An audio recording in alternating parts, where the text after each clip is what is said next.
Hello दोस्तों, आप हैं ऑनलाइन जीके मंच यूट्यूब चैनल में। दोस्तों, इस वीडियो में 25 जीके के क्वेश्चंस हैं और ये जितने भी क्वेश्चंस हैं आपके आने वाले सभी एग्ज़ाम के लिए जिनके लिए काफ़ी इम्पोर्टेंट हैं। तो आप बिना वीडियो को स्किप किए लास्ट तक इस वीडियो को देखें। तो चलिए देखते हैं आज के वीडियो का पहला क्वेश्चन। निम्नलिखित में से कौन सा बुद्ध की शिक्षाओं का संग्रह है? तो बुद्ध की शिक्षाओं का जो संग्रह है वह त्रिपिटक में है, तो त्रिपिटक राइट आंसर होगा। ये जो त्रिपिटक है इसमें कुल 3 पुस्तकें हैं, ठीक है। पहला है सुत्त पिटक, इसमें बुद्ध के जो उपदेश हैं उनका संग्रह है, और दूसरा जो है वह है विनय पिटक और यह संघ के आचरण से संबंधित है, ठीक है। और तीसरी जो पुस्तक है उसका नाम है अभिधम्म पिटक, इसमें जो है बुद्ध के जो दार्शनिक विचार हैं उनका संग्रह है। और अगर आपसे ये पूछा जाए कि ये जो तीनों जो पुस्तकें हैं यानी कि त्रिपिटक जो है यह किस भाषा में है, तो यह पाली भाषा में है। और बुद्ध ने जो अपने जितने भी उपदेश भी दिए हैं वह पाली भाषा में ही दिए हैं, ठीक है। अगला सवाल देखते हैं दोस्तों।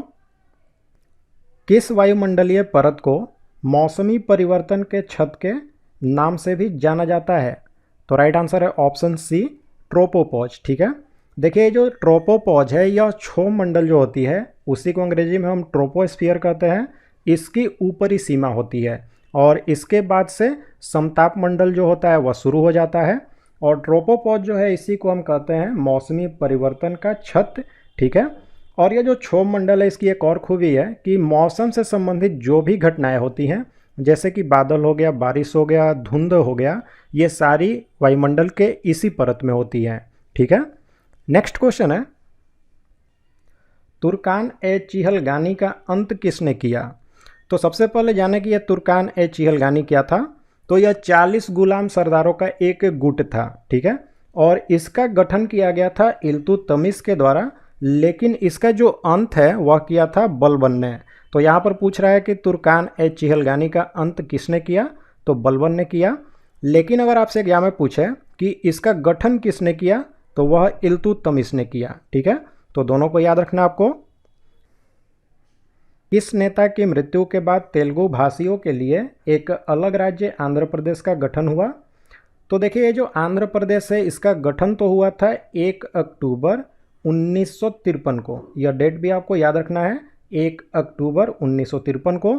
और इसका गठन हुआ था पोटी श्री रामुल्लू जो हैं इनकी मृत्यु के बाद, ठीक है। ये जो पोटी श्री रामुल्लू जो हैं इन्होंने 58 दिनों तक अनशन किया था, उसके बाद इनकी मृत्यु हो गई। और उसके बाद 1 अक्टूबर 1953 को आंध्र प्रदेश जो राज्य है इसका गठन हुआ। और ये जो आंध्र प्रदेश है यह भाषा के आधार पर गठित होने वाला भारत का पहला राज्य है, ठीक है। तो सवाल इस तरह से भी आता है कि भारत का पहला राज्य कौन सा है जिसका गठन भाषा के आधार पर हुआ, तो वह है आंध्र प्रदेश, ठीक। कागजी स्वर्ण यानी कि पेपर गोल्ड जो है वह किसे कहा जाता है? तो राइट आंसर है ऑप्शन बी, एसडीआर जो होता है इसी को हम कहते हैं कागजी स्वर्ण, ठीक है। यह जो एसडीआर की सुविधा है यह आपको मिलती है अंतर्राष्ट्रीय मुद्रा कोष में, और इसकी शुरुआत हुई थी 1 जनवरी 1970 ईस्वी को। 1 जनवरी 1970 को इसकी शुरुआत हुई। अब आपसे पूछा जाए कि यह जो एसडीआर है इसका फुल फॉर्म क्या होता है, तो वह होता है स्पेशल ड्राइंग राइट, ठीक है। यानी कि विशेष आहरण अधिकार जो है इसका पूरा अर्थ होता है, और एसडीआर को हम कहते हैं कागजी स्वर्ण, ठीक है। नेक्स्ट क्वेश्चन देखते हैं, अनुदैर्ध्य तरंग किस माध्यम में उत्पन्न हो सकती है? तो देखिए, तरंग 2 तरह की होती है, ठीक है। पहली होती है अनुदैर्ध्य तरंग, दूसरी अनुप्रस्थ तरंग। और ये जो अनुदैर्ध्य तरंग है यह सभी माध्यमों में यानी कि ठोस, द्रव और गैस, इन तीनों में उत्पन्न हो सकती है। तो राइट आंसर हो जाएगा ऑप्शन है सभी माध्यमों में, ठीक है। लेकिन जो दूसरी तरंग होती है अनुप्रस्थ तरंग, वह केवल ठोस और द्रव के ऊपरी सतह पर उत्पन्न हो सकती है, ठीक है।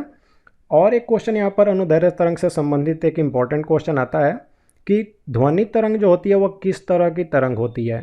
यह क्वेश्चन बार बार एग्जाम में रिपीट होता है। तो यह जो ध्वनि तरंग है यह है अनुदैर्ध्य तरंग, ठीक है। चलिए अब नेक्स्ट क्वेश्चन देखें, न्यूक्लियॉन सामान्य नाम किसके लिए है? तो न्यूक्लियॉन जो है वह प्रोटॉन और न्यूट्रॉन जो कि किसी भी परमाणु के नाभिक में होते हैं, इन दोनों को सम्मिलित रूप से कहा जाता है। तो इसे याद रखना है आपको कि प्रोटॉन और न्यूट्रॉन जो कि परमाणु के नाभिक में होते हैं, इसी को हम न्यूक्लियन नाम से भी जानते हैं। चलिए अगला सवाल देखते हैं। भारत की स्थल सीमा की लंबाई लगभग कितनी है? तो भारत की जो स्थल सीमा की लंबाई है वह है 15,200 किलोमीटर, ठीक है। और अगर भारत के कुल तटीय भाग की लंबाई पूछी जाए तो वह है 7,516.6 किलोमीटर। और अगर आपसे यह पूछा जाए कि मुख्य भूमि की तटीय भाग की लंबाई कितनी है तो वह है 6,100 किलोमीटर। तो इन तीनों को आपको याद रखना है, ये तीनों इंपॉर्टेंट हैं। पहला ये कि भारत की कुल स्थलीय भाग की लंबाई कितनी है तो 15,200 किलोमीटर। कुल तटीय भाग की लंबाई कितनी है तो 7,516.6 किलोमीटर। और मुख्य भूमि के तटीय भाग की लंबाई कितनी है तो 6,100 किलोमीटर, ठीक है। द लास्ट सपर एक पेंटिंग है, और यह जो पेंटिंग है यह किसने बनाई है? तो राइट आंसर है ऑप्शन है लियोनार्डो द विंसी जो है इन्हीं ने बनाई है द लास्ट सपर। और एक और पेंटिंग आता है इसी से रिलेटेड, उसका नाम है द लास्ट जजमेंट। यह भी काफ़ी इंपॉर्टेंट है और पूछा जाता है कि यह किसने बनाया है द लास्ट जजमेंट, तो यह बनाया गया है माइकल एंजेलो के द्वारा, ठीक है। अगला सवाल है दोस्तों, हिंदी में उपदेश देने वाले पहले वैष्णव संत कौन थे? तो हिंदी में पहले वैष्णव संत थे जिन्होंने कि उपदेश दिया, उनका नाम था रामानंद, ठीक है। और ये जो रामानंद है इन्होंने ही भक्ति आंदोलन जो है उसको दक्षिण भारत से उत्तर भारत में लाया था, ठीक है। तो इसे भी याद रखना आपको कि वे कौन संत थे जिन्होंने कि भक्ति आंदोलन को दक्षिण भारत से उत्तर भारत में लाया, तो वे थे रामानंद। नेक्स्ट क्वेश्चन देखें, मानव शरीर की सबसे छोटी कोशिका कौन सी है? तो मानव शरीर की जो सबसे छोटी कोशिका होती है वह स्पर्म होती है। लेकिन अगर आपसे यह पूछ लिया जाए कि सबसे छोटी कोशिका कौन सी है तो वहाँ पर आपको आंसर देना होगा माइकोप्लाज्मा, ठीक है। तो यहाँ पर आपको क्वेश्चन को ध्यान से देखना होगा कि क्या क्वेश्चन में पूछ रहा है। मानव शरीर की जब पूछे तो स्पर्म, और ऐसे अगर केवल पूछे कि सबसे छोटी कोशिका कौन सी है तो वह है माइकोप्लाज्मा, ठीक है। नेक्स्ट क्वेश्चन देखते हैं, निम्नलिखित में से अधिक जलन किससे पैदा होती है? तो भाप जो है इससे ज़्यादा जलन पैदा होगी गर्म पानी, उबलता पानी या फिर पल्लावी बर्फ के तुलना में, ठीक है। ऐसा इसलिए होगा कि जो भाप की वाष्पन की गुप्त ऊष्मा होती है वह ज़्यादा होती है इनके मुकाबले। अब यहाँ पर मैंने आपको गुप्त ऊष्मा शब्द का प्रयोग किया, तो गुप्त ऊष्मा को आप समझ लीजिए कि यह क्या होता है। तो ऊष्मा की वह मात्रा जो कि किसी भी पदार्थ के 1 ग्राम द्रव्यमान के तापमान में बदलाव किए बिना उसकी अवस्था में बदलाव कर देती है, तो वह जो तापमान होती है उसी को हम कहते हैं गुप्त ऊष्मा, ठीक है। अगला सवाल देखते हैं दोस्तों,